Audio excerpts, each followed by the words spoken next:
And so if you get them at 3 weeks, you're doing range, soft tissue. The week 4, you got to get them into linear running. Can you start strengthening on week 3? Yes, that's where you got to do it.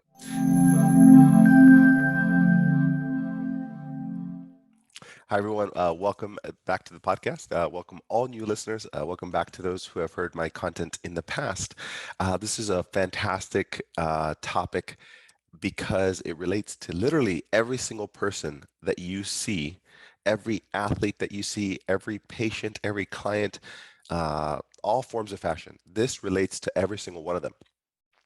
And it hits home because it literally happened to me with my team. And I wanted to share this with you. And this is critical to being able to manage people for the long term. And so that's why I came up with this podcast, and I'll tell you more about it. But before I go on to the podcast, what's new in life? What is new with me?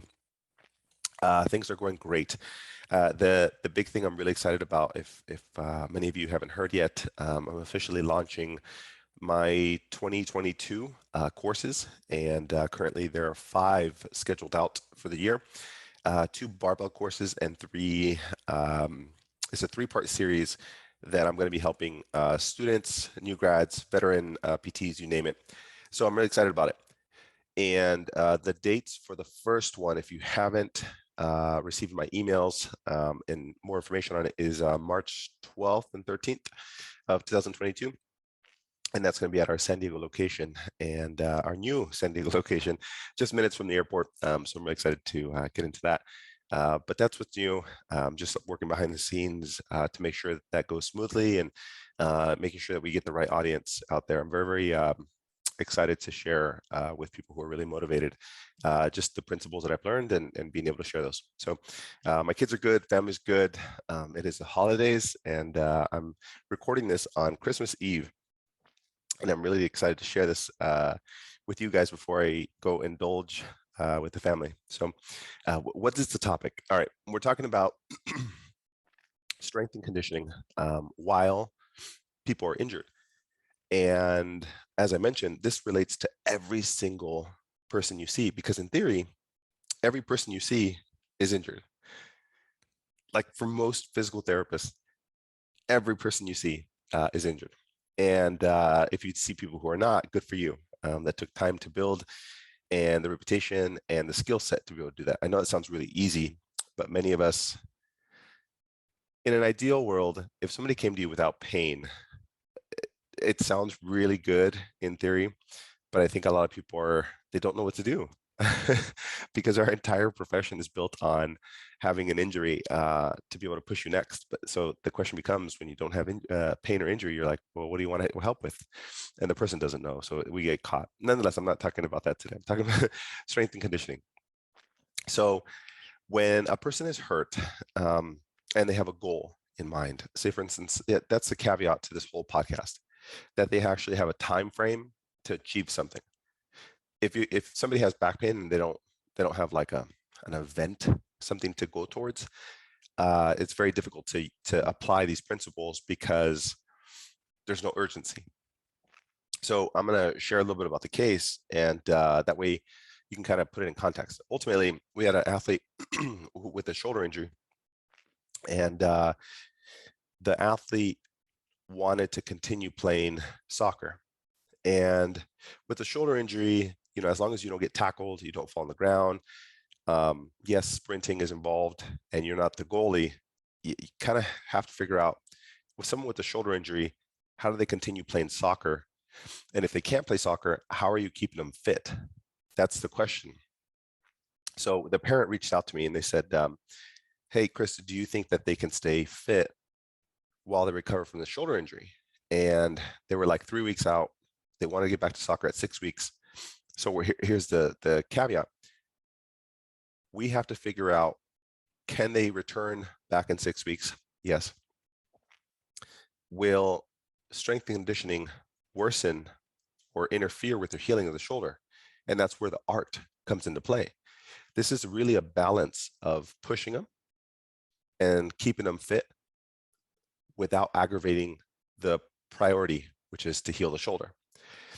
And my first instinct was, of course, we can continue to train them. However, there's a couple things you have to realize before you start working on strength and conditioning with somebody who is just injured. One, you either have the skill set to be able to manage that, or two, you have a relationship with somebody you trust to be able to manage that. And that can be a personal trainer, a strength and conditioning coach, a colleague, another PT who has that skill set, and they would be able to help you out. But ultimately, I think eventually you have to be able to have the confidence to manage somebody to go back to sport and include strength and conditioning principles.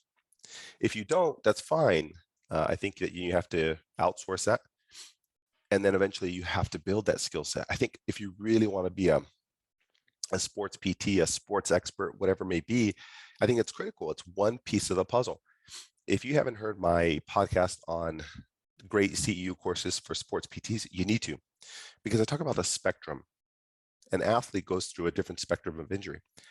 At the aggressive, like early parts of it, they might have an acute injury, subacute, chronic, and then you got to get them back to sport. Then that requires a little bit of integration back to practice, full throttle practice. And then when they're healing, or sorry, they're completely healed, you have off season, preseason, in season. And there's different priorities at each one of those spectrums. Now, if you can only help at one piece of that, which is like injury, you're limiting your entire profile of who you can help and when you can help. And I think if you really want to become known as an expert or a specialist without having to do maybe an STS or a residency, I think you have to have some of these basic skill sets. And strength and conditioning, being able to return somebody back to sport is critical. Now, I don't think you need to be able to program and work at a collegiate level and do a year worth of programming for a football team. I don't think that's necessary. But I think the basics and the principles to be able to guide somebody back who has a shoulder injury, can they train 5 days a week? Let's go 3 to 5 days a week without aggravating the shoulder. That's the question. So, one, are you going to do it or is somebody else going to do it? Not a problem. You kind of have to set that first. From there, we have to give green lights, yellow lights, and red lights to who it is, or sorry, what movements are going to be good to go, yellow lights, or not even allowed. So somebody with a shoulder injury, I think they had a dislocation or a subluxation of some sort. So if it's a subluxation or dislocation and they want to return at 6, maybe 8, you have to ask, okay, well now, if they're 3 weeks out, what can we do over the next 5 weeks to be able to get them to where they need to be? And it's assuming that you're still working on the basic strength, you've gotten the range back, and now you're just building up the strength, both open chain or maybe just maximizing closed chain, and you're going to start to work on open chain. All right. So here's a question. Can they train? And what principles do you need to use? You have to look at their fitness first and foremost. Can they maintain their lung capacity, their lactate threshold? And what are you going to use to simulate that?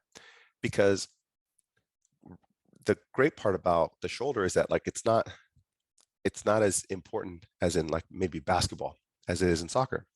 So the pressure is going to be less. However, the fitness has to be able to be there, because if they have to be able to return by 6 or 8, I think the normal PTs in us, and we're like, that's okay, I can get them better at 6 and 8. Yeah, you're right, you can. However, can they return back to play at 6 to 8, meaning that they have the fitness to go right back into it? When you're like, well, I didn't have to think about that before. You do now. Why? Because essentially, if you don't, you're putting a deconditioned athlete back to sport with a beautiful shoulder, but they weren't even ready for it. So the reality is there a way that we can get them back a little bit more efficient from a fitness standpoint? So let's look at fitness training. What can they do? Can they do swimming? Nope. I guess you could, maybe with like a buoy and they're only using their legs, potential. Can they run? The shoulder extension is probably not going to feel great just with jogging and running. And the jostling probably won't feel good. All right. Can they do a bike? Oh, yeah, absolutely. A stationary bike. Hands are controlled. They can work on metabolic conditioning there. So the bike is an option. Can they do maybe like a Stairmaster or elliptical? As long as they don't use their hands. Yeah. Can they do a rower? That might be a little much. It might be actually better than a running because you don't have the jostling, the vertical jostling. So basically we have a rower, a Stairmaster, a lower body elliptical, maybe lower body swimming, focus on that, or a bike. So, okay, we have options. Now we have to see what resources do they have. If they say, I have none of that, we're a little bit out of trouble. So they might have to do like a gym membership for a month at a local gym. Now that might seem absurd to you. You're like, really, you're going to ask somebody to do a membership? The reality is you don't know what their priorities are. Do they have a college scholarship relying on this? What's the motivation? What's the intent? And if they are motivated, you better believe they're going to find that resource. I think if my kids did, and it was a very important, critical moment in their life that they needed it and they wanted it, hands down. I mean, what's a gym membership nowadays? Probably the cost of a couple Starbucks or a couple coffees or whatever it is. So they'll make that happen. So just look for a resource that they might be able to do. So we talked about fitness and conditioning. So how many days? Think about it. If they're practicing 3 to 5 days a week, how much do they need to be able to train? Probably 3 to 5 days of just conditioning work. Now, you might have to simulate that a little differently in terms of what are their sets and reps. Are we focusing on just like long-term aerobic conditioning? Are we doing metabolic conditioning? So you kind of have to simulate that to the sport. So in the game of soccer, you might want to do 20 to 10 sprint ratios or 10 to 5 or 30 on, 10 off. It just depends on their position. If they're a defender, you're not going to need like long-term metabolic conditioning. So if they're a midfielder, you better believe they're moving for at least 20 to 30 seconds. They're going to rest 20, 30 seconds on, 10 seconds off. So you can do literally 5 sets of 10 of, 20 on, 10 off, 30 on, 10 off, and go 5 sets of 10 of that with 2-minute rest periods in between. And the reason you're going to do that is because you're literally trying to simulate what their work capacity would be in their sport. You have to keep the fitness going. I know we're physical therapists and we're talking about, the shoulder injury and like, oh, we specialize in, the actual center of rotation and you got to get the supraspinatus strong and, blah, blah, blah. But I'm over here trying to get back to soccer and you're so focused on the shoulder that it's going to be perfect by 6 to 8, but all the other pieces of returning the sport are not going to be there. So what else can they be doing during these 3 to 5 days? Can they do lower body training? You better believe it. Why not? They don't have to carry much. And even if they have to carry maybe like a farmer's carry, you're not going to tell me that that's going to be good strengthening for the shoulder, just isometric work and carrying and, compressive load. I think it's going to be great. So can they do a lower body? Absolutely. Lunges, squats, you're going to have to, figure out a resource. What type of implement are they going to need to be able to add load? Is it belt assisted squats? Is it a barbell? Probably not. Is it dumbbells? Is it kettlebell? Is it front loaded, back loaded? What's the resources that they have to have access to a leg press? I mean, these are great options for somebody who has a shoulder injury. And the reality is you got to be creative. And if you've never thought like this, great, perfect. Like, welcome to the world of being with professional athletes. Sometimes you don't have the resources and sometimes you have to be creative. And these athletes literally will do anything it takes to make sure that they can be able to practice and be able to perform at the same level despite an injury. I remember traveling with a professional tennis player. We were in Europe and they had some neck pain. And we couldn't find anything that would I couldn't find heat, like a local, something that would provide a little bit of heat so they can use that before a match.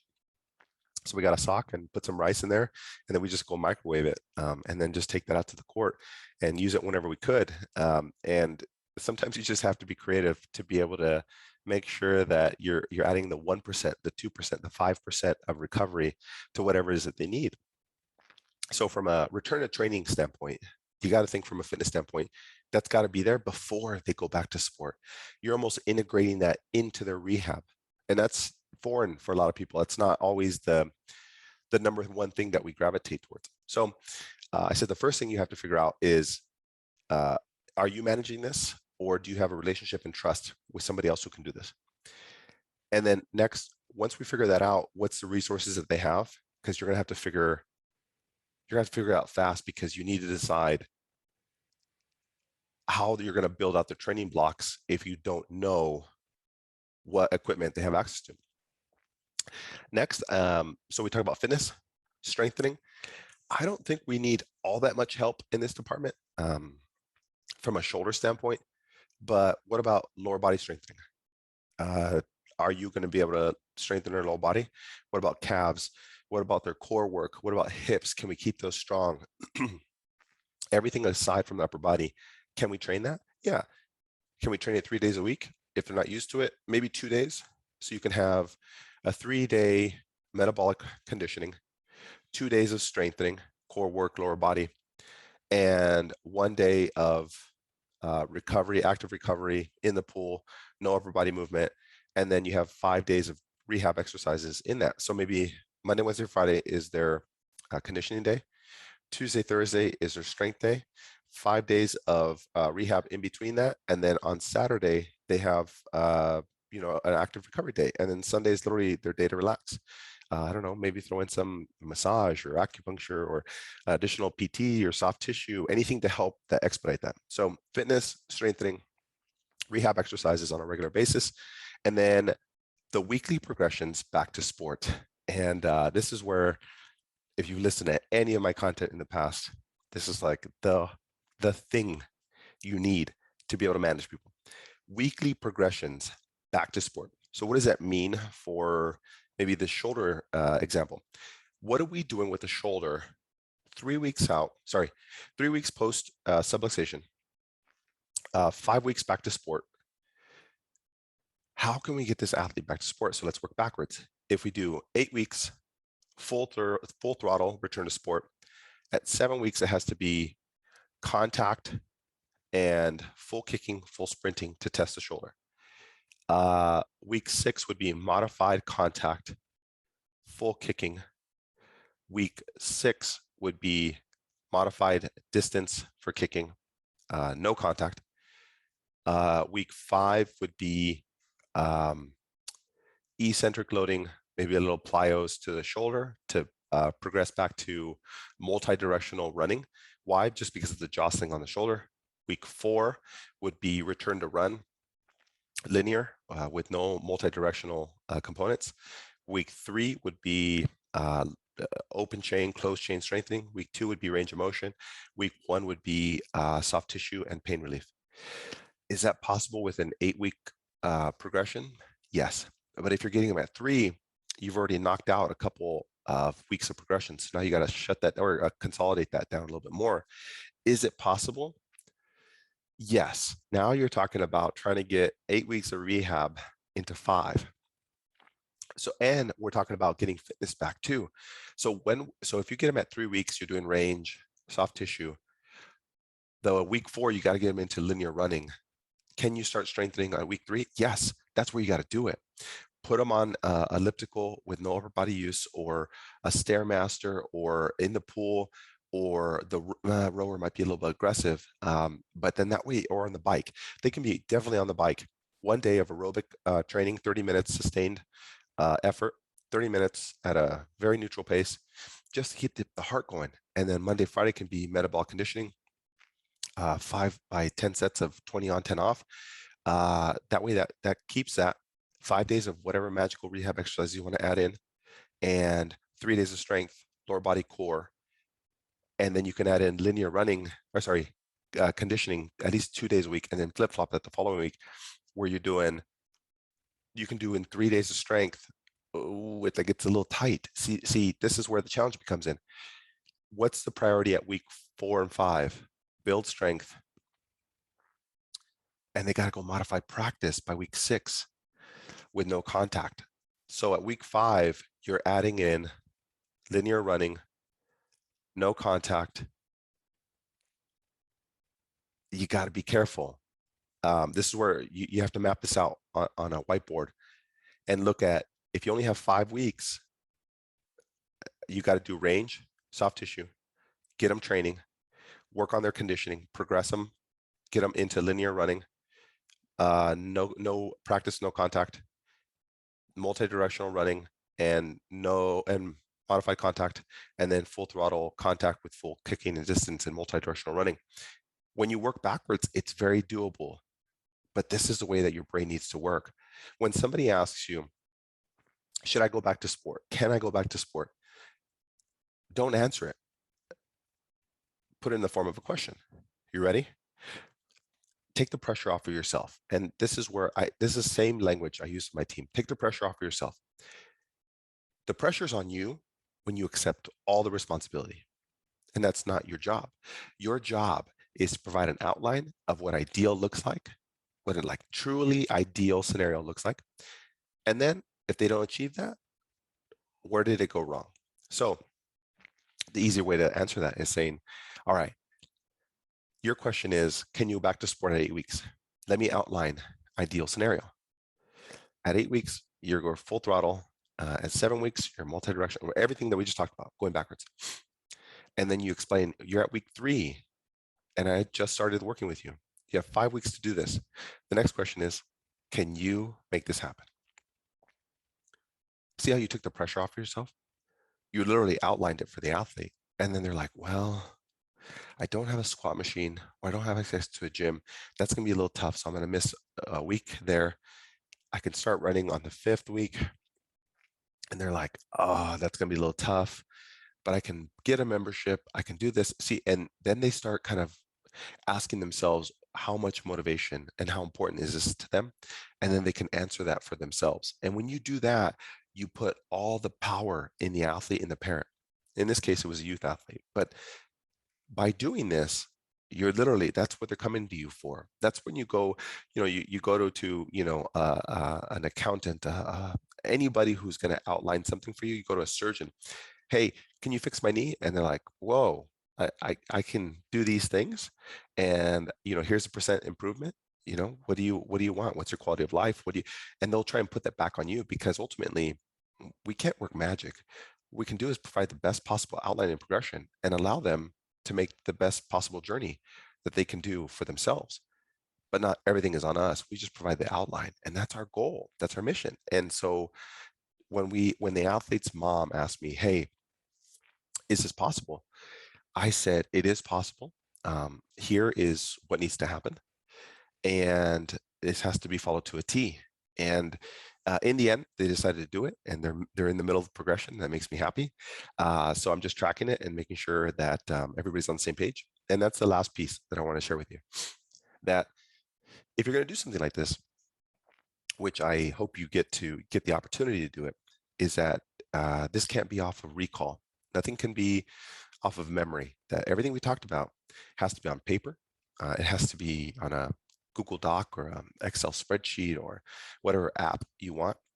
And it has to be trackable, in the sense that if you've already, in my vision, when I look at progressions, I'm very much a visual person. So I have to see, if I did like a Google Doc and I have different cells at, broken out by week 8, and they don't achieve markers at week 5, they don't even get to go to week 6, we can visually see where it went wrong.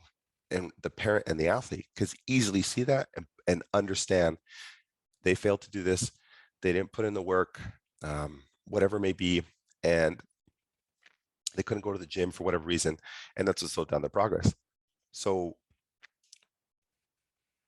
whenever the coach or the athlete questions it, it's right there and it's available for them. So you have to be able to track it, and for your own knowledge too, because every time you do this with somebody, No scenario is going to be perfect. You're going to have cases where you're like, oh, I went too aggressive, or I was too hopeful for that. And so you get these numbers in your head and you finally realize that rehab progressions are very similar. They're actually the same. And whether it's a subluxated shoulder or a knee sprain or patellar tendonitis or an Achilles issue, your framework becomes the same. You got to maintain fitness, you got to maintain strength, range of motion, endurance, return to sport progressions. All those things have to be there. And the more you put them on paper, the more you're going to challenge yourself and the more you see the patterns. And that's where the magic happens. So my takeaways for strengthening conditioning principles while people are injured. Decide if you're going to manage it. If not, build that relationship with somebody you trust. Number two, figure out what their resources are to make sure that what you're about to build out is going to be conducive to their environment. Then you have to build out the routine for fitness, strength, PT, and a weekly progression back to sport. And then this all has to be on file on a document so people can track and monitor. Your memory is not going to be enough. And this is truly how you're going to support any athlete. Yes, we're talking about shoulder subluxation on this episode. However, this applies to a knee sprain, back injury, a hip injury. But the caveat to this whole thing is that there's a deadline, that there's a timeline, an endpoint. This is very difficult to do if you don't have somebody who has something to work towards. You can easily do this and implement, but their motivation is going to be different. So when the motivation is different and people need to stay accountable, this is the outline that I provide people. And we've had this with one of the most interesting cases I've ever had. Yes, I put top three, was a non-operative ACL tear 6 weeks before the Olympics. 6 weeks before the Olympics. And I remember getting a phone call from somebody who said, hey, our number one athlete just tore their ACL right before the Olympics. And I couldn't believe it. And I said, okay, well, what are we doing? And we had to figure out first, are we going non-operative or operative? Like, is this the end of the Olympic journey? Or is this the start of a really cool opportunity? And they said non-op. And I was like, oh, put me on it. I love the case. I said, tell me more. They said it was non-contact, and we have 6 weeks to go. Can you handle it? I was like, I will crush this. Just give me the case. Give me everything about it, all the imaging, all the records. How aggressive can I be? When's the date of actual performance? Because then that makes a big difference. And I just need the timeline. So if I knew 6 weeks backwards, I'm basically treating it like a really bad sprain and then just providing all the stability I can with external devices, tape, bandaging, brace, you name it. In the end, I'll talk more about this case down the line, but in the end, we got this person to compete at the Olympics, and it's pretty amazing to see what people are willing to do and push the throttle so that they can achieve their dreams. And one of the biggest things I learned with working with pro athletes is that they're the same as community members, except it's just their job. Um, when professional athletes have a deadline, they'll do everything and anything. And when you work with, high school kids, it internally, it's the same to them. Like, this is everything they've ever wanted. And although it's not their job, it's like the biggest thing to them in their life. And I love helping and supporting high school kids. I have an emotional tie to it. I really think that I put myself in their shoes, and I'm like, I understand this is a big deal in your life, but I'm going to treat you like an adult. If you want to be treated like an adult, I'm going to treat you like one. Here's the responsibility. It's on you, and I'm going to guide you every step of the way. But you have to put the onus on yourself, and that's the biggest struggle I think with us as providers. We see it with kids. It's like they don't want to take responsibility, and all these other things. So when I work on with them, I let them know that I'm not doing this. I'm not 100% responsible. They are. And my job is to do this, and their job is to implement and actually do it. And what that does is it puts so much responsibility on them. And I think in today's kids and high school athletes, they appreciate that. I don't know why, but they do. And so the same framework that I use with pro athletes, I do it with everybody else. And I'm honest with them. I let them know, this is what's going to set you up. I did all the homework behind the scenes. We might have hiccups here and there, but this is what the outline looks like. and this is what success looks like. And they're like, man, I can do it. I can do it. They just get these big, huge eyes. And that's why we work. That's why we have a job. That's why we have a profession. And to me, this is the coolest thing on the planet. This is really one of the coolest things to do for people is set them up for success. You're literally building out this roadmap, and all they have to do is follow it. And you're going to tell me that you can't do that? Oh, it's easy once you have the framework. And I think that whenever you are challenged to see if somebody could get back to sport, I think that you have to work backwards. What's the deadline? And then map out every component that needs to be accomplished for them to get back, not just the shoulder. And you can do the same thing with the basketball athlete. If the shoulder dislocation or subluxation occurred in the basketball athlete, now you just have to work backwards from a shooting standpoint. That's going to be a little different.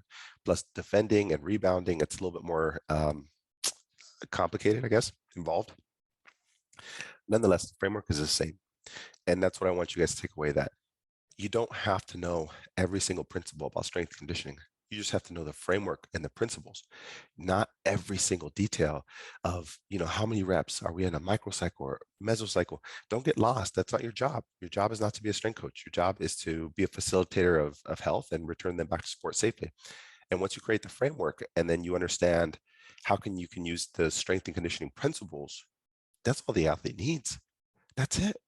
So I hope down the line that you are the one to manage it, because it means that you have the basic skill set to do that. And if it's very complex or it's a pro athlete, great. Then I think you have to team up with their strength coach or somebody else that you trust, because at some point it will be above you. And there's nothing wrong with that. It just means that you're working with that caliber of an athlete. So you have to look at yourself and pat yourself on the head and be like, I did it. These are the type of people I'm working with. It's a dream. So I hope that helps. The biggest thing I want you to take away is that you got to care and put yourself in their shoes, and they want to get back to sport. And sometimes I think we get lost in just managing their body regions, but managing them as a person, as an athlete, is the most important thing to do. And don't ever take that for granted. So there you have it. Strength and conditioning principles while people are injured. I'm off to be with the family for the holidays. And I am going to be with my kids for Christmas, and Merry Christmas to you if you celebrate that.